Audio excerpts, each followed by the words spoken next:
여러분은 삼국지 하면 어떤 장면이 떠오르시나요? 아마 수많은 병사들이 흙먼지를 일으키며 역도하는 거대한 전투, 그리고 그 중심에서 천하를 호령하는 영웅들의 모습일 겁니다. 그런데 만약 이 영웅들이 타고 다니던 적토마나 조항비전 같은 명마 대신 21세기의 발명품인 전동, 킥보드를 타고 전장을 누볐다면 어땠을까요? 오늘은 바로 그 상상, 삼국지 영웅들과 전동 킥보드의 기상천외한 만남에 대한 이야기를 들려드리겠습니다.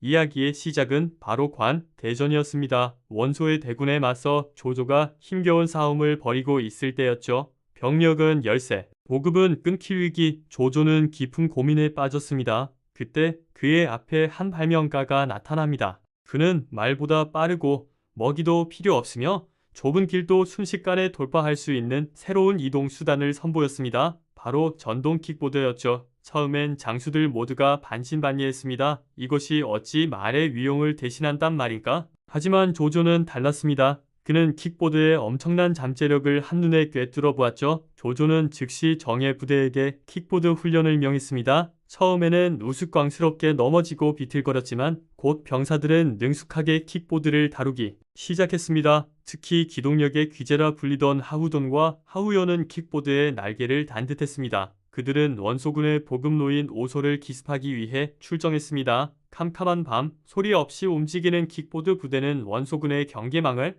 유령처럼 뚫고 나갔습니다. 말발굽 소리도 말의 숨소리도 없었죠. 순식간에 오소에 도달한 조조군은 불을 질렀고 원소군은 혼란에 빠졌습니다. 이 기습 작전의 성공은 관도대전의 승패를 결정짓는 중요한 전환점이 되었습니다. 신속이라는 단어의 의미가 재정의되는 순간이었죠. 한편 형주를 떠나 신야에 머물던 유비 3형제에게도 이 소식은 전해졌습니다. 특히 성격 급한 장비는 당장이라도 킥보드를 구해오라며 난리를 쳤습니다. 아니, 조조 그놈은 그런 신기한 물건으로 재미를 보는데 우리는 언제까지 뚜벅이 신세란 말이오. 결국 유비는 수소문 끝에 당대 최고의 발명가이자 전략가인 제갈량을 찾아 삼고초려 삼고초킥을 하게 됩니다. 제갈량은 이미 킥보드의 성능을 한 단계 업그레이드한 월용킥을 개발해 둔 상태였습니다. 월용킥은 단순한 이동 수단을 넘어 연로를 발사할 수 있는 공격 기능과 작은 방패 기능까지 탑재된 최첨단 전투용 킥보드였죠. 제갈량은 유비에게 월용킥 100대를 선물하며 천하삼분의 계획을 이야기합니다. 장판파 조조의 100만 대군이 유비의 피난 행렬을 덮쳤을 때 모두가 끝이라고 생각했습니다.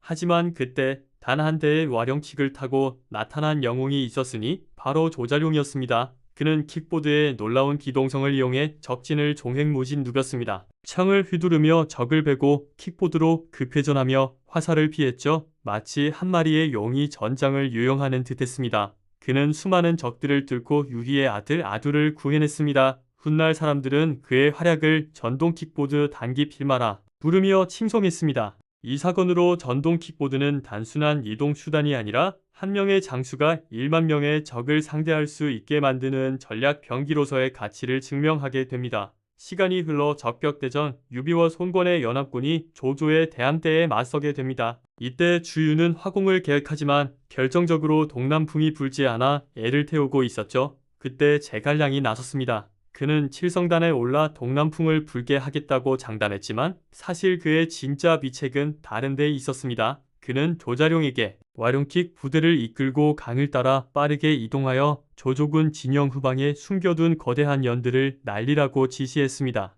수백 개의 거대한 연이 떠오르자 바람의 방향이 바뀌기 시작했고 마침내 동남풍이 불기 시작했습니다. 이것이 바로 연을 이용한 인공풍향 조절 작전이었습니다. 킥보드의 빠른 기동력 덕분에 가능한 일이었습니다. 불화살은 동남풍을 털고 조조의 함대를 집어삼켰고 적벽대전은 연합군의 대승으로 끝났습니다. 삼국 정립 이후 킥보드는 더욱 발전했습니다. 위나라의 조조는 스텔스 킥보드를 개발하여 첩보전에 활용했고 총나라의 제갈량은 험준한 산악 지형도 문제없는 산악용 킥보드를 만들어 북벌에 사용했습니다. 오나라의 손권은 강 위를 달릴 수 있는 수성 킥보드를 개발하여 수군을 강화했죠. 특히 제갈량의 북벌 당시 킥보드 부대는 험난한 잔도를 마치 평지처럼 달려 보급 문제를 해결했고 이는 모구유마의 전설을 대체하는 새로운 이야기가 되었습니다. 하지만 영원할 것 같던 킥보드의 시대도 위기를 맞게 됩니다.